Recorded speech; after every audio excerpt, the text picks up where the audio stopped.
À 2 pas des Champs-Élysées, direction la célèbre rue Bayard, où nous avons retrouvé Stéphane Boutsock, ancien élève du studio École de France, dont vous pouvez entendre la voix tous les matins sur la première radio de France RTL. Il nous accueille dans son bureau pendant les préparatifs de sa chronique quotidienne. Alors moi j'ai eu mon baccalauréat en juin 87 et en septembre 87 j'ai intégré le studio École de France. C'était sur 2 ans, donc j'en suis sorti major de promotion d'ailleurs en 1989 et ensuite j'ai commencé à bosser assez rapidement.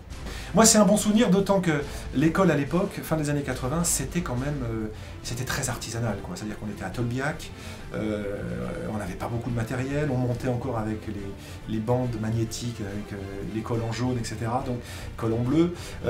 C'était vraiment une petite structure. C'est devenu maintenant, avec la télé maintenant et la radio, le matériel que je vois maintenant à l'école, ou que je connaissais à l'école avec Jackie, ça n'avait rien à voir, c'était de la science-fiction pour nous. Si on avait eu ça, on se serait vraiment régalé, quoi. Il est 9h, pétant. Attention! RTL Matin. Laissez-vous tenter. Avec Laurent Bazin. On va se laisser tenter, oh là, par un nouveau Star Wars nocturne. Vous nous dévoilerez ça, Stéphane Boutsock. Le nouveau Star Wars 2015, c'est l'objectif. Alors moi je m'occupe du cinéma. Ça veut dire que le bateau amiral de ça, c'est qu'on a une émission culture tous les matins de 9h à 9h30.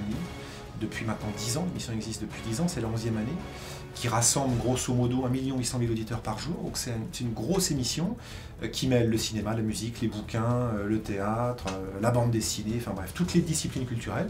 Donc ça c'est vraiment le travail qui m'occupe 80% de la journée. Et puis en dehors de ça, il faut voir les films, évidemment, longtemps à l'avance, parfois jusqu'à plusieurs mois à l'avance, faire les interviews, à Paris quand les artistes viennent, ou aller les faire à l'étranger, ce qui arrive régulièrement. Donc voilà, c'est un boulot, ça peut paraître extrêmement ludique, ça l'est, j'ai eu beaucoup de chance de faire ce boulot-là.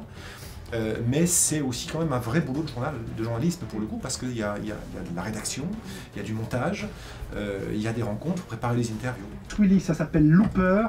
Le film navigue entre le futur et le passé auprès de tueurs à gages qui sont amenés, accrochez-vous, aujourd'hui à tuer ceux qu'ils seront demain.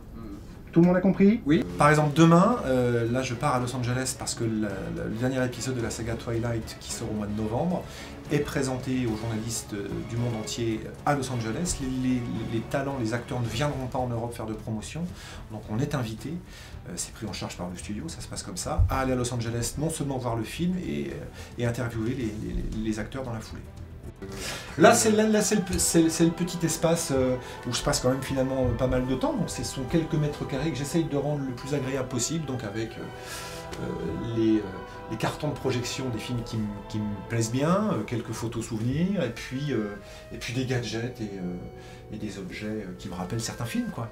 Premier film programmé d'ores et déjà pour 2015, le suivant en 2017 et le troisième et dernier peut-être en 2019. Donc c'est une énorme opération artistique parce que Star Wars est attendu par des millions de spectateurs. C'est la fin de l'émission, nous retrouvons Stéphane à la sortie du studio. Alors Stéphane, c'est quoi le programme maintenant?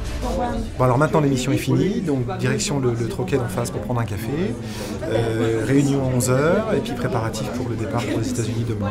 Voilà, donc une journée relativement cool à partir de maintenant.